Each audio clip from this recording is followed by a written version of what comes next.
Hi, I'm Olivia. And I'm Amy. And this is the Girls in Marketing podcast. Every week, we release a new episode that you won't want to miss. Our guests are industry experts with amazing experiences, so you'll always come away with new nuggets of wisdom. From educational and inspiring episodes covering the latest in digital marketing to casual and fun chats with the Girls in Marketing team, unpacking marketing myths and trends, we've got it all. Here at Girls in Marketing, we're all about empowering and supporting women to be the best marketers they can be through our online learning platform and community. Check out our resources and membership to get involved, as we'd love to welcome you to our inner circle. Right, let's dive into an episode together. Hello and welcome back to the Girls in Marketing podcast. Today, I am very excited to be joined by Isobel Cowell. Isobel is the head of social at Karogo, which is a personal branding agency. Now, I'm pretty sure you will have seen Isobel's posts on LinkedIn. She's got tens of thousands of followers and she is a young leader leading a team, which I thought was a really interesting concept. And as a podcast episode, I thought it would be a really good one. So welcome, Isobel. Hi, thank you for having me. It's so nice to have you in our studio. Yeah, thanks. How does it feel? It's cool. It's my first in-person one. So it's actually cool to be actually seeing people after being in lockdown for so long. So it's cool. Yeah, I always get that with guests, like coming in, it's totally different to anything that they've probably done before. 100%. So nice to have you. Yeah, thank you. So I want to start a little bit and talk about your kind of where you got to where you are now. So obviously you didn't actually study marketing. You studied, was it political science, history? Yeah. So tell me a little bit about that, how you got to where you are now. Yeah, so I was very much academic at school. I think everyone online now is coming from very different backgrounds. So either some are very unacademic, some are very, very academic, and no one really tells you what to do from either side. So I was kind of pushed down that route of going to university, very much doing a subject that was traditional rather than, for example, photography or drama. I grew up really liking theatre. I was always quite creative. But for me, it was always, you've got to do academics. So I went to University of Birmingham without a plan, to be honest. I didn't think I'm going to do this degree to get into this industry, to do this career. Yeah. I just knew that I kind of liked it. I knew that that's almost what I was meant to do. So I went and did that. And it wasn't until about second year of university that I realised I really need to have a plan. Everyone knows you can't just have a degree to get a job, unfortunately, anymore. You've got to have internships and connections and all these different things. So it wasn't actually till my second year of university, I just watched the US The Office and panicked. I knew I didn't want to work in an office, a 9 to 5, in a job that I hated. And that's really when I started thinking about that creative side that I always used to love. So I originally actually landed on the fashion industry, mostly because I'd watched films and enjoyed like Ugly Betty, Devil Wears Prada, and was like, okay, that's the route that I want to go down. Quickly realised though, once again, I can't draw, so I can't be a fashion designer. I can't sew, so I can't actually make the clothes. And that's where I kind of stumbled onto journalism, so fashion journalism. And that's when I kind of had my first taste of copywriting. Okay. And as well, so I originally got an internship at Glamour magazine. So I wrote articles for them, but also started working on the social media team there, which was really cool. I didn't plan on doing that when I started the internship. I sat in the morning meeting and they were like, who do you want to talk to? So that's kind of the first time that I kind of had an insight into it. And I really enjoyed it, quite frankly. So kind of going into my that kind of final year of uni, when I'd done that, I started kind of doing other internships around marketing, really developing like journalism skills as well. So I started writing for my university's newspaper. And so that's kind of how I found that initial spark for marketing. But I definitely still found it hard getting actually into the industry itself, not just internships. It wasn't until 5 months after I graduated that I actually got a job in marketing, just because I didn't know where to start. I think a lot of people that kind of go to university, I expected to get a grad scheme at a massive company, PwC or L'Oreal, if you want to go into this sort of world. And I applied. I didn't get them because 1,000 other people applied for them. So it took me a long time to realise there actually was different avenues to actually get into marketing. Yeah. I think a lot of people who are listening could relate to that kind of second or third year panic, where it's like, I haven't got any experience. I'm not really sure what I want to do, or maybe I am sure what I want to do, but I haven't got any experience to kind of back it up. And as you said, a lot of the time now, university degrees aren't kind of enough for employers, which is unfortunate, but it is kind of how it is, you know what I mean? So I think sometimes it's just about understanding that and then saying, right, what can I do? And that's obviously something that you did do. I think something that a lot of people will be curious to know is how you actually landed. I mean, you said Glamour, which is an amazing company. Obviously, you will have applied for other ones and not got them, but how did you actually get these internships, and what advice would you give to people who are looking for that kind of start and leg up in the industry? Yeah, so originally I started just Googling. I think it's what a lot of people do. Internships in marketing or like internships in fashion, and then you go in there, go onto like the Condé Nast website or whatever industry you're in, you go into those big companies because those are the ones that are kind of actually like searching for interns, or you go on LinkedIn or whatever. A lot of the times those internships, once again, have thousands and thousands of people trying to get them, like, because as you said, everyone knows you need them to actually break into the industry. So I don't know where I got this confidence. A little second year me, I did no work experience before this. And I just Googled editor-in-chief of Vogue and editor-in-chief of Glamour, because those were the magazines that I'd heard of, and just sent them an email. And I literally, and it's even looking back, I'm like, I don't even know how I got this, because I didn't even include a CV or cover letter or portfolio because I didn't have them. And I literally said, hi, insert their name. I'm Izzy. I'm a second year student. This is why I'm so passionate about fashion. I even dropped in like the Ugly Betty, that I really loved Ugly Betty and wanted to work at a fashion magazine. What I did as well, I think this is really, really important, is always showing that there's a reason why you're going for that specific company. So even though I was looking at different magazines, I went onto their website, found a specific article from each, so Vogue and Glamour, found it and literally wrote that in my email saying, I've read this article. I love reading you all the time, but this article by this person, like name dropped that writer as well. I really connected with it because of X, Y, and Z. Yeah. And I think that can apply to any industry, as long as, and in interviews as well for an actual job or anything. If you can show, one, you've done your research, and two, you're passionate, not about the industry, but about that company, that gets a lot of employers really, really excited. And literally like the next day I got an email straight away from Vogue, like the editor-in-chief herself emailed me back saying, thank you so much for like messaging. We actually don't offer anything, but please like keep in touch or whatever. 2 weeks later down the line, I literally got an email straight back from Glamour being like, we'd love to offer you a paid internship. Like I said, no CV, no work experience, no connections within the company. And straight away I got a paid internship. I just really think you know, everyone says it's not about who you know, it's not about what you know, it's who you know. I think that really is applied, but I think there's this big misconception that it's, oh, if mummy and daddy know people, that's how you get into the industry. No, you can make those own connections. And me finding a specific person, a human, not the business, a human in the business, and like connecting with them, that's building out your network, and that's what that means. And that was now my in into that company. And I think you can apply that to any industry, any company or anything to actually get that foot in the door. Yeah, I think that's really nice to know, because not a lot of people will have connections. I mean, I was similar in terms of when I started out, I didn't really have any connections, but I said a while ago, I can't remember, it was a podcast episode, I said LinkedIn makes the world feel like a very small place. Yeah, 100%. So finding that person, as you said, from your dream company, saying to them, how did you get your role? Or even messaging them, as you said, and say, do you have any internships going? It might seem bold, but actually sometimes, and this is sometimes, it won't always work, but sometimes it does, and which there's no amazing. problem if it doesn't work. Like the worst thing, I think that's also the thing, the worst thing someone's going to do is ignore you or say no. Like, it's not this big end. They're not going to put you on a blacklist in their office saying,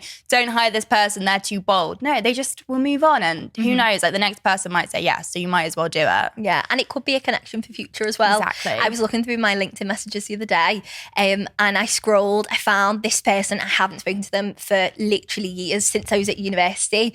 And I scrolled up and I had done something that you did. I was like, I'm looking for an internship in the summer. And it's crazy because then I was connecting with that person on a different level now, you know, as a business owner and running Girls Marketing. So it was crazy. Cool. But yeah, it was really cool. Talking about LinkedIn, I think it's your jam, isn't it? Yes. LinkedIn is definitely your jam. Personal branding is your jam. So obviously you work at Kruger, which is a personal branding agency, but you also do have a large personal brand following yourself. Tell me a little bit about how that came about, what happened, because obviously you've done these internships, you're kind of in the industry now. What kind of happened then after that? Yeah, so originally I just got into social media marketing. I didn't know the phrase personal branding existed. I started building up my LinkedIn, so I'd done the banner photo and like made sure my profile picture looked good or whatever beforehand. But I'd never kind of heard of personal branding or seen anyone posting more like personal stuff. For me, LinkedIn was like corporate. It was very much black and white. You post your promotions, you post, I don't know if you've graduated university. That's what I thought it was. And then my boss my now boss messaged me on New Year's Eve. So this is when I was still working at a social media agency, basically saying, hi, I found you on LinkedIn. Bear in mind, I had like 600 followers at this point, who weren't even really followers. They were like connections. They weren't like people who followed me for content.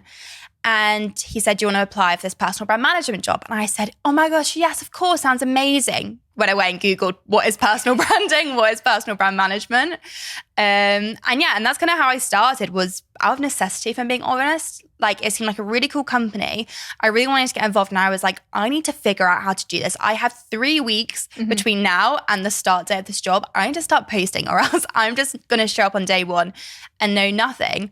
And I think that's kind of a really important thing to say as well. Like, I didn't go into it with, I want 50,000 followers and I want to be on podcasts and I want to do this, that, and the other. I went into it because I was like, I want to learn how to do this. And I think that's a really, really important thing. I think as soon as you go in and you think, I want to go viral, I'm going to copy what other people are doing purely so that I can get thousands of views or whatever, straight away, your content is just not gonna attract the right people because you're not going at it from a right point of view. I've only been doing it for about 10 months now, which is kind of crazy. But yeah, it's just one of those things where you just got to keep going at it. So yeah, it's cool. What about the first post then? So I know you kind of did it out of necessity, but I get so many people saying to me, okay, I understand what I've got to do. I know how I can build my personal brand. I understand my values and everything I want to bring to the table. How do I actually just do it? Because I think it's so difficult. Yeah. And genuinely for me, when I first started, I was very much, on LinkedIn anyway, as an employee, kind of not really doing anything to do with personal brands. And then I was like, right, I'm just going to kind of post. And because of the type of person I am, I wasn't too bothered about posting. And, the first few only got, 2 or 3 likes, but it didn't bother me because I was posting it because I wanted to. But I think a big issue that a lot of people face is kind of imposter syndrome, but also just the aspect of am I allowed? Yeah, what happens? Like, what's the deal? So for you, how did you overcome that, and how did you actually post, and what advice would you give to people that are looking to do that? Yeah, I think for starters, you don't have to do your first post where it's super personal and groundbreaking, or no post you ever do have to do that. I did actually a LinkedIn, an Instagram post about this the other week, and it was, my first post was 5 facts about me. My first post that went like kind of viral, like it got like 900 reactions, was a marketing campaign. It was like, a screenshot of a McDonald's marketing campaign with a very short caption. And that was like my 7th post. And I think it's really important, just like break into it. So you don't feel like you've got to post every day. Don't feel like you've got to go in super personal. Post about your industry. What are you interested in? Post about, I know a lot of people watching this are going to want to break into marketing or are in marketing. So post about a campaign that you really love, or some tips. For example, what are your SEO tips or things like that? I think that really helps people to kind of break into it slowly, because you're not saying anything controversial. You're not kind of opening yourself up to the world. You're just giving facts, which I think is quite useful. I think also, like I said off the back of that, nothing has to be groundbreaking either. I can guarantee almost every single thing people post on LinkedIn is on Google somewhere. I think my first like viral post was about me being in my childhood bedroom, and I was like, wow, this is really ugly. Like, I wanted to take a photo, and I was like, wow, like it did not look like this. Like there was no lighting, no nothing. And people related to that. And I think that's just a really important place to start. Like, you don't have to be the world expert to post. You don't have to break every rule ever. You just have to talk about what you want to talk about. I think as well, I know you said before, like a lot of people like have their mission and stuff, but as long as you also know why you're posting, I think that really helps, because if you have an overall goal, then it doesn't feel as scary. It doesn't feel like a day-to-day thing. It's like, okay, if I do this and that's going to get me to here.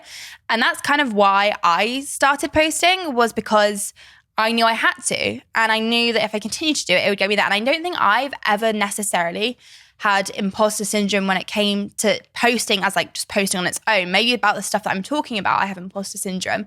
But I think as long as you have kind of this reason why you're posting, and you could always go back to that as soon as you lose kind of motivation or you get a bit scared about it, just take a step back and think, okay, I'm going to start again slowly. I'm going to do just a screenshot of a marketing campaign and just get back into it, I think. No, that's really good advice.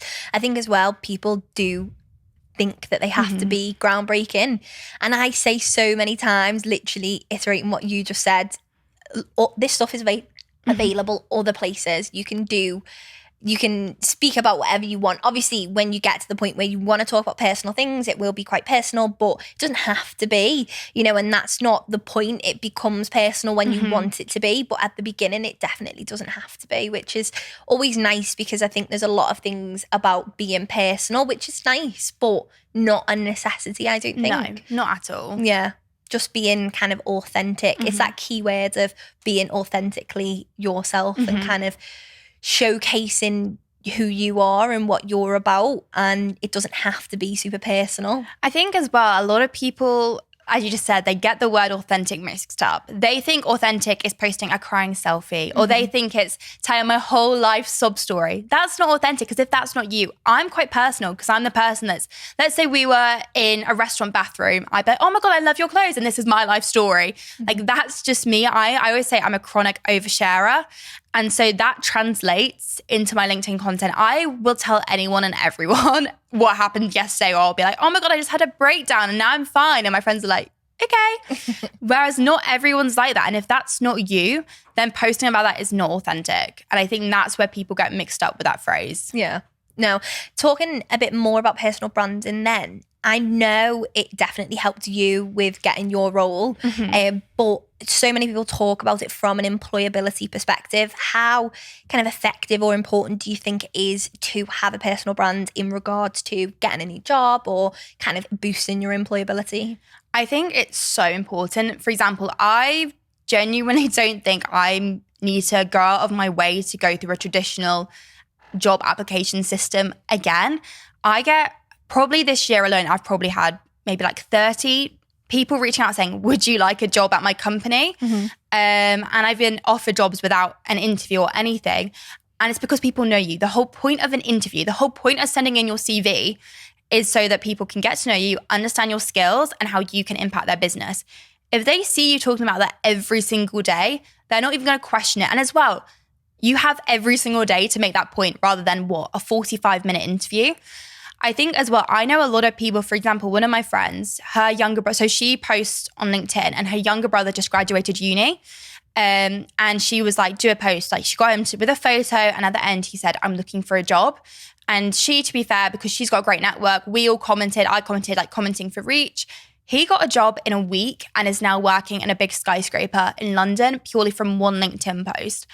Though, on the back end of that, what I would say is I think there's a lot of pressure for uni students or people just leaving, for example, like sixth form college to build their personal brands, which I don't necessarily agree with. I think for some people, yes, like they want to go straight into work and they want to be super like productive and ambitious during university. For me at university, I did work hard and I got good grades and I like did some internships at the end. Most of my university, I was going out with my friends, staying up till 3 a.m. in the kitchen, doing, I don't know, whatever. And I didn't even consider building my personal brand till this January. And I've still got to where I am now. I think that if you want to build it during university and things like that, amazing. But I don't think it's a necessity. And let's say you graduated. Let's say you did your last assignment in, I don't know, May. If you did like 3 months of personal branding since between then, like your actual graduation, you would build up a really great network. And it only takes like one really good post to get you that next kind of job. So I think it is really important. But I think there's this kind of hustle culture that comes around it, and it is hard work. And if you don't want to post multiple times a week and stuff, you don't have to. Just every now and again, put yourself out there. But I don't think it's personal branding is not 7 times a week on LinkedIn. Like, it is hard and you don't need to necessarily do that to get the results. Yeah, I definitely did not have personal brands at university. I can tell you right now, I did not have personal brands at university. Although I possibly would have now. I think the landscape in itself of marketing has changed quite a bit in the last few years with lockdown. The kind of importance of building an online presence and kind of having that personal brand online as being really important, which I do understand because, as you said as well, from an employer's perspective, so I now am in that employer, shoes. It's always great to see someone who is active on LinkedIn or even Instagram, different platforms and stuff like that. It's always nice to see that sort of thing. But you were actually LinkedIn Top Voice. Yeah. In the presence. And was it LinkedIn Blue Badge as well? Yeah. So they kind of go together a little bit. Right. Okay. So how do you think that kind of, I know obviously you will know how it came about for you, but what was that kind of, how did that feel for you? I know being kind of younger, being someone kind of relatively new for the industry, how did that feel? I always find it really funny because whenever things like this happen, I go, oh, cool. Like, and just kind of move on. And then loads of people message me like, oh, was this a huge deal? And I go, oh my gosh, I didn't actually realize this was that big a deal. Because I think that's potentially where that imposter syndrome comes in, where I'm like, oh, something's been given to me, so it must not be that important because I got it. So no, it was really, really cool. I think it gave me a lot of confidence in what I was doing. So I got LinkedIn Top Voice Next Gen. So they do loads of different kind of lists for the LinkedIn Top Voices. So you've got like LGBTQ ones, you've got like diversity, all those sort of ones. And mine was Next Gen. And it was really cool. Like you said, as a young person, posting online, talking about things, getting imposter syndrome because you're talking about things from kind of like a point of view of authority, but then you're also like, I've only been working for like less than a year. It was really cool to be able to kind of see it making a difference. And I always say this as well, like, I would much rather get a post that gets, I don't know, like 100 likes, but I get loads of messages off the back of it saying this really inspired me, or this has helped me to do this, or this gave me the push to, I don't know, apply for that internship or start my own personal brand. Or if someone tags me in a post saying this is inspired, like it was her first post, this was inspired by Isobel Cowell. That for me is so much nicer than a post that gets, I don't know, 1,000 reactions, but nothing really comes off the back of it. I think a big thing for me is I never expected to kind of have this lifestyle, I guess. I was never that person. I know so many people on LinkedIn are like, I had a Twitter page for Harry Styles growing up, or this, that, and the other. Or I know loads of people had like food or fitness pages during lockdown. I've never been a social media person. Like, my personal Instagram is like absolutely like there's nothing on there basically. And so I think it's just really, really cool to have almost like, yes, I kind of worked hard to get here, but almost somewhat fallen into this lifestyle, and seeing that it actually does help people is really, really cool. Because yeah, it just kind of came from a place where I know that I would have, and I always say this, I'm building my personal brand for me 1 year ago. And it's really nice to see people because I know that if I was in their position, I would have really appreciated it. So yeah, it's been really, really cool. Yeah. What's your kind of next goal with LinkedIn then? Because I feel like you really kind of smashed it these last few months, definitely. Do you have anything in mind that you're thinking you want to go after, or anything that you, like a big goal for you? Yeah, I think for me, not necessarily LinkedIn, but just personal branding in general, I want to build it out more and more and more. So I've got a lot of plans in the work, but to find the time to actually do it. I want to do more on like TikTok. On TikTok, I want to have like a mailing list. I definitely think as well, I'm like trying to figure out, and I think this is really, really important for everyone to understand. You don't define your niche and your personal brand and that's it for the next 5 years. When I started posting on LinkedIn, I was this scared little 21-year-old who was in her first ever full-time job. Now I'm a manager and I've got this massive community.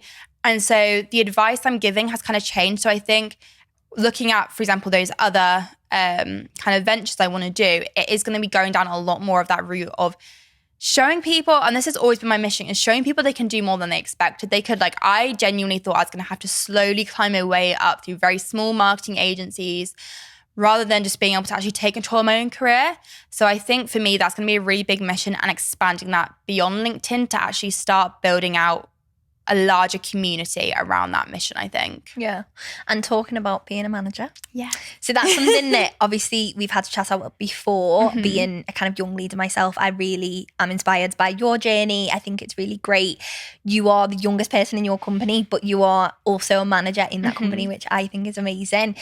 What are some kind of obstacles that you have found over the last, 10, 8, 10 months, that sort of thing, since you started and now becoming a kind of young leader? Yeah, so for me, what was really, really weird, and I've kind of spoken to a lot of people about this, when you're early on in your career, you don't really have anyone to base what you're doing off of. For example, one of my co-workers, who's kind of like the other person on my level in the business, he was working at a separate company for like 3-4 years before coming on here and had managers for 3-4 years. I kind of came into a very like small startup and then kind of got thrown into this role. So it's very much having to learn as you go, which can be really, really scary. And I think a lot of people experience this, not just in leadership roles, but in like your first job in any role. And so for me, and I actually got really, really bad imposter syndrome because of this. And luckily we have this amazing advisor at our company who's quite a bit older, has a lot of kind of knowledge and things like that. And I had a really long kind of conversation with him about, I was like, I just feel like I don't know what I'm doing. And he was like, well, you do. Like, what don't you know? And I was like, I don't know what I don't know. And he was like, okay, like let's lay it all out. And we actually kind of went through everything. And I was doing everything that I needed to be doing.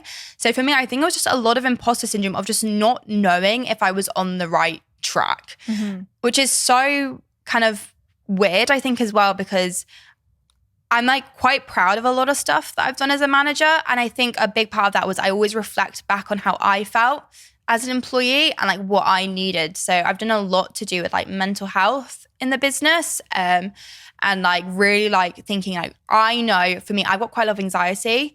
I've been through like quite like low kind of phases in my life and stuff like that. And just like integrating things like one-to-ones and actually checking in on people and things like that. And there is a lot of once again imposter syndrome that comes with that, because you're like, what if I say the wrong thing? Do I have enough almost like emotional capacity to take on my like, I've got maybe 10 people below me that I'm like checking in on and like taking on all that like emotional, I guess, weight, but also, and having the imposter syndrome of that. But it's also really nice to actually be able to implement that and know that like, I guess I'm somewhat on the right path.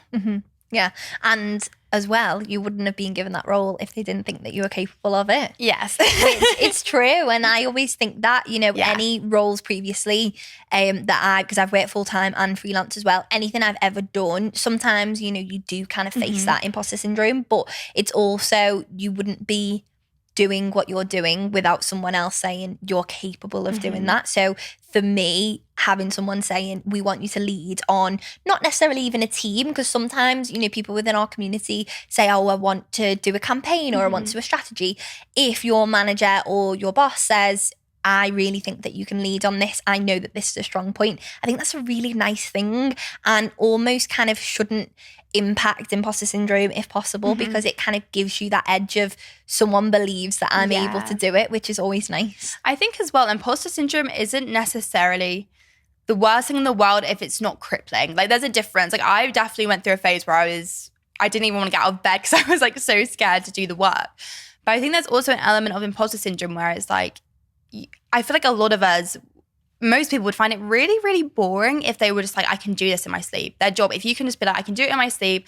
I'm not even thinking of the next thing. Like there's always going to be that little element of I'm a little bit out of my comfort zone. And I think that makes you so much better. And like because of that as well, I've really realized, and I say this a lot, I'm a better manager and a better head of social than I ever was a personal brand manager who's like writing content day to day.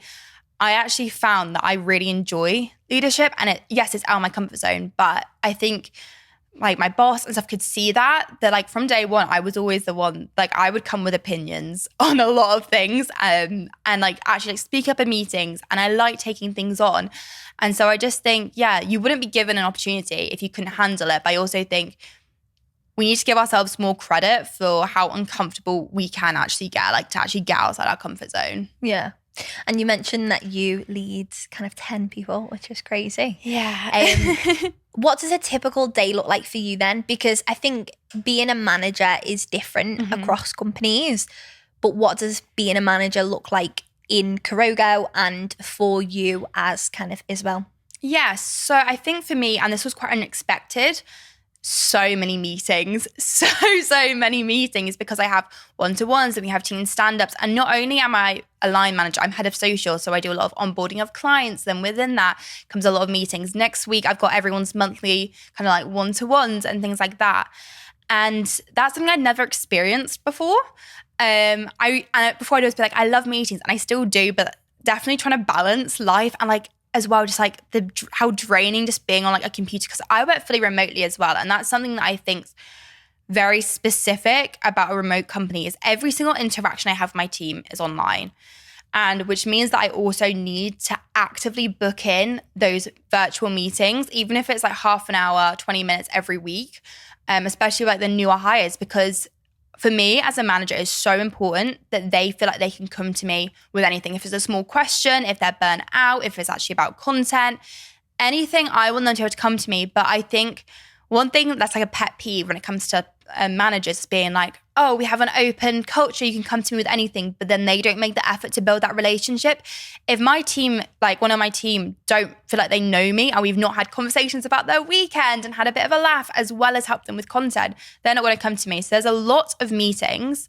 Like I said as well, I'm not just a manager, so I actually run all the Kurogo social media pages. Mm-hmm. So there's a lot of obviously like content creation in there. And as well, quite frankly, being a manager, you kind of have to pick up the slack where things get dropped. For example, if people go on annual leave, if people are having a busy week, you've got to write content. You've got to be still kind of in the trenches. And I think that's super, super important as well, is that you don't think, I'm a manager, I'm above all of this. No, like you need to step in, because I always say this, like, my team's wins are theirs, their failures are mine. Mm-hmm. And I think one, that's really, really important, having that empathy and actually thinking about what you're doing wrong.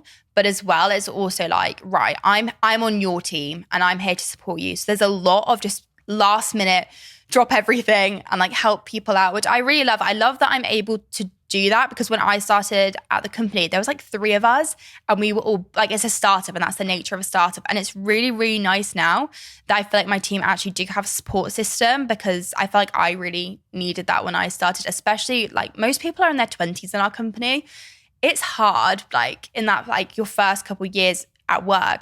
And so, yeah, there's just a lot of dropping everything, helping out, jumping on calls, writing content and things like that. Yeah. I heard the term firefighting. Have you ever heard that? No. So that is literally what you've just described. So I was so in awe. I can't remember who told me. I went to this workshop and they were saying about your time and how to use your time. And someone said it's called firefighting, and a lot of managers and leaders do it. It's where you are actively like fighting the fires. So, wow, you know, for example, you're saying doing work that people haven't done because they're on annual leave, all them other things, the things that aren't typically in your to-do list. And I find I spend so much of my time firefighting, but you never put it on your to-do list. No. So you maybe start the weekly planner, write it down, all lovely and nice. Color-coded. Yeah, everything. Oh, lovely, lovely. And then it gets to the end of the week and you think, I have not even done half of this because you've spent all of your time kind of supporting other people. But I don't think that that's a bad thing. What I do think it is something we need to take accountability for. And we need to start thinking, okay, as someone who manages people, or also someone who just has a lot on, thinking, okay, sometimes I'm going to have to change what I'm doing, or, you know, completely pivot if it comes to it. But yeah, that was an interesting little term there. I think that's also really important as well, because to almost book those times in being like, right, I'm going to fill up my week 80% of like my actual stuff and leave that 20%, because that's something I don't do. Yeah. And then I'm sat there at, I don't know, 10 p.m. on a Thursday doing my work. So I always have as well, when you finish meetings, you're like, right, I can actually do my work now. But actually like considering those meetings are work. That engagement you've got to do on the Instagram account, that is work. Like that's not to do during your lunch break. That is work. And I think actually setting those boundaries, I think is really important, not just as a manager, but in any job, being like, this is work. Even if I'm like, oh, this is just a quick thing, that is work, and include that within your kind of 9 to 5, I think is really important. Yeah. So as a young leader then, I think something that isn't really kind of covered is that And I know what you're saying about like work-life balance, because that is something that is really difficult, especially when you're just getting started in the industry, understanding that kind of like work-life balance and stuff, especially as a young leader, because you want to provide your team with the best possible experience. Do you think, obviously we've spoken a lot about like the positives and the negatives, but what positives do you think you bring to your company being a young leader? Because there might be people out there right now thinking, I'm too young, I can't do it. But what positives have you seen on your company and on your team from being that kind of young leader? Yeah, so I think for starters, I'm a somewhat similar age to most people in the company. And I think it's a lot easier. And I'm really open as well. Like, I will tell anyone, oh my God, I was so stressed last week, I didn't get this done. Or especially, I was a personal brand manager a couple months ago. And that's like most people in my company, like, that's where they're currently at. And I can sit there and be like, oh my gosh, when I was a personal brand manager, I used to do this, or yada, yada, yada, and give advice. But I also think it's a lot more relatable for them to come to me. I think it would be quite scary. Let's say I had a 45-year-old manager, for me to go to them and be like, I'm feeling really stressed, overwhelmed this week. I don't know what to do about this, because they seem quite far removed from your position. Whereas for me, they'll come to me and I'm like, I've done it. I was there last week. You know what I mean? And so I think that's really, really important. I also think because I'm so new, and I think potentially this is one of my personality traits, but I think a lot of young people are more likely to have this than, let's say, someone with a lot more experience. I'm very open to change, and I'm open to saying I made a mistake. I look back to a month ago and go, I knew nothing back then, and I've changed so much since then.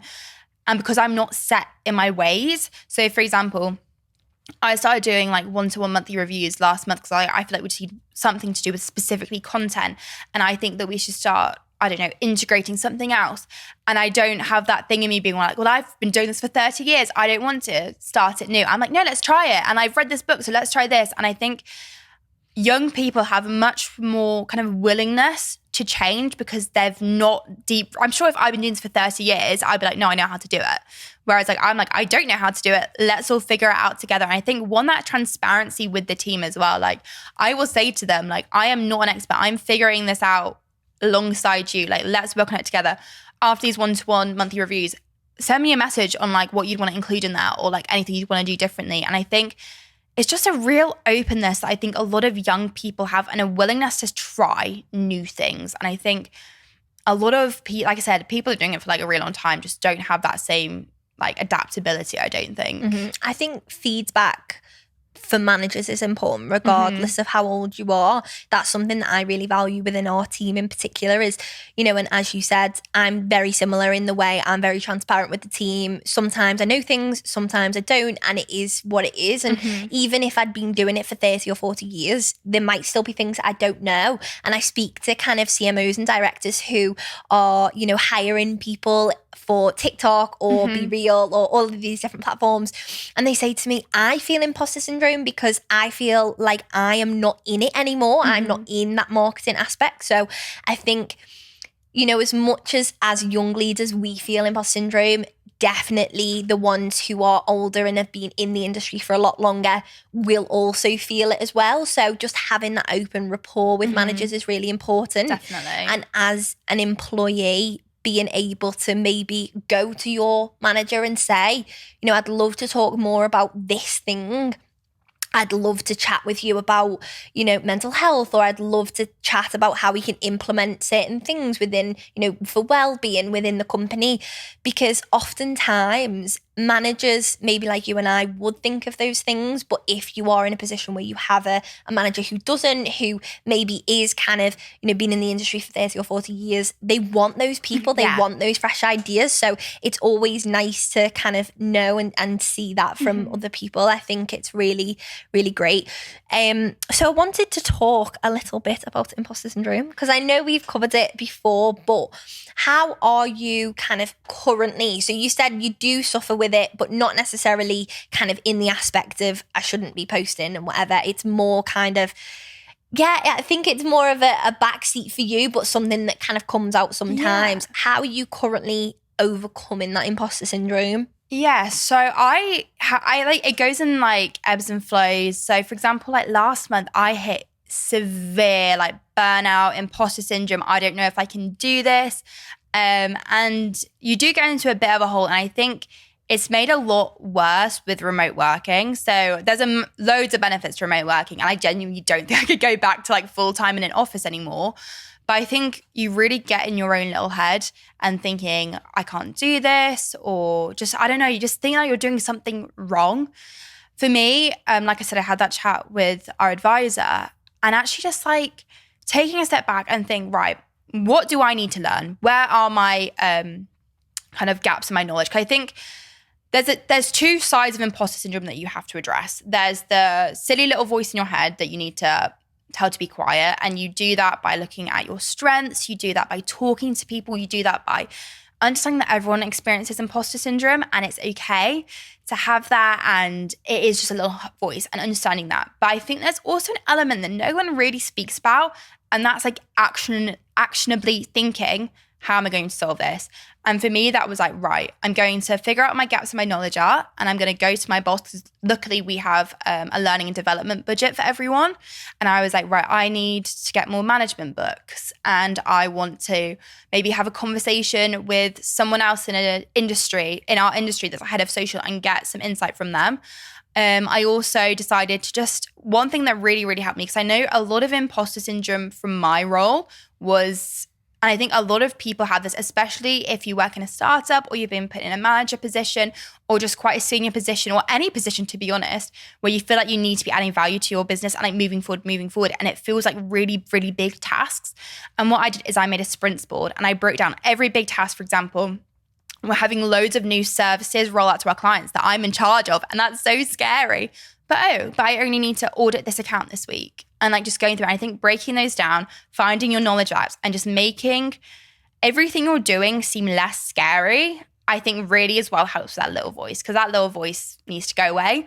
But that's a lot easier said than done. So I think actually addressing the root of the cause and talking to people as well. Like everyone has. I went to a panel the other week, and it was all these like amazing CEOs who are like a bit older, so like maybe like 30s and 40s. And the whole panel was about imposter syndrome. And they all have these like multi-million-pound businesses, and they're like, I sometimes get scared going to work. And I think it's just important to know everyone experiences it, but just don't let it cripple you. It's okay to have it. It's okay to have that little voice. Just make sure it's a quiet little voice. Mm-hmm. I love the idea of breaking things down, because things seem sometimes so scary. You know, if you're thinking, okay, I want to build, a personal brand, and people think, right, so I need to start posting 7 days a week, every day at 8 o'clock in the morning. I hate it. Yeah. Or for example, a promotion, people are like, right, how am I going to become the CEO of this company?